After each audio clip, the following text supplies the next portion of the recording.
Kepala SMK Negeri 1 Klungkung Iwayan Siarsana, yang telah menyandang tersangka dalam kasus dugaan penyimpangan pengelolaan dana Komite Sekolah dan Program Indonesia Pintar atau PIP, segera menjalani proses persidangan di Pengadilan Tindak Pidana Korupsi atau Tipikor Denpasar. Hal ini menyusul pelimpahan tahap 2 yang dilakukan oleh penyidik tindak pidana khusus Kejari Klungkung ke Jaksa Penuntut Umum. Kepala Kejaksaan Negeri atau Kajari Klungkung, Lapatawe B. Hamka, dalam konferensi pers di kantornya pada hari Senin tanggal 16 Juni tahun 2025 mengungkapkan penanganan perkara tersebut telah memenuhi syarat formal dan material atau P21 sejak tanggal 10 Juni tahun 2025. Setelah dinyatakan lengkap, maka perkaranya dilimpahkan ke Pengadilan Tipikor Denpasar.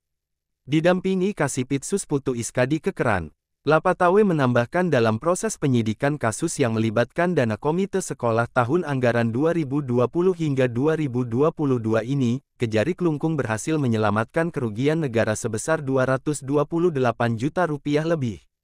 Uang tersebut akan dijadikan barang bukti di persidangan untuk kemudian disetor ke kas negara. Selain itu, Kejari Klungkung menerima pengembalian dana sebesar Rp30 juta dari 4 pengelola dana komite yang berperan sebagai bendahara. Dana yang berasal dari anggaran PIP itu dikembalikan secara sukarela oleh para pengelola karena menyadari dana tersebut tidak layak dikelola oleh komite, serta mereka tidak mengetahui bahwa dana itu bersumber dari PIP. Kajari Klungkung mengapresiasi para saksi yang telah mengembalikan dana itu. Mereka menunjukkan sikap kooperatif dan bertanggung jawab. Sebelumnya penyidik Kejari Klungkung mengamankan uang tunai sebesar Rp182 juta lebih yang diduga merupakan hasil dari penyimpangan anggaran di SMKN 1 Klungkung. Sementara itu, total kerugian negara dalam kasus ini diperkirakan mencapai Rp1 miliar lebih. Mengenai pengembalian kerugian negara, pihak Kejari Klungkung akan mengupayakan hal tersebut, sambil menelusuri aset-aset tersangka untuk mengetahui apakah ada aset yang dimiliki tersangka berasal dari hasil korupsi. Hari ini Senin 16 Juni 2025, saya Dr. LB Hamka SHMA selaku Kepala Kejaksaan Negeri Klungkung menerangkan terkait dengan progres, ya, ini progres ya, penanganan perkara tindak pidana khusus yaitu sebagai berikut. Jadi ada 5 perkara yang akan kami sampaikan pada hari ini.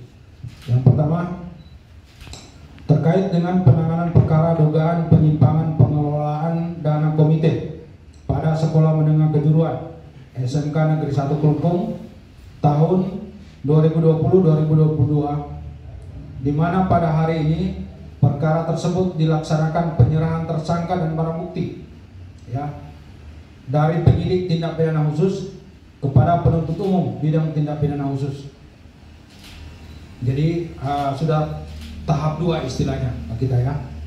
Di mana sebelumnya pada tanggal 10 Juni 2025, berarti minggu yang lalu, itu penuntut umum menyatakan penanganan perkara tersebut telah memenuhi syarat formil dan material atau P21.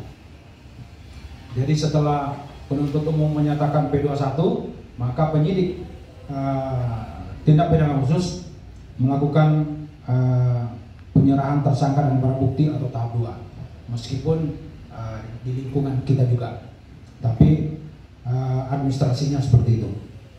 Selanjutnya nanti Sri Wiyatnyana melaporkan untuk Denpos Channel.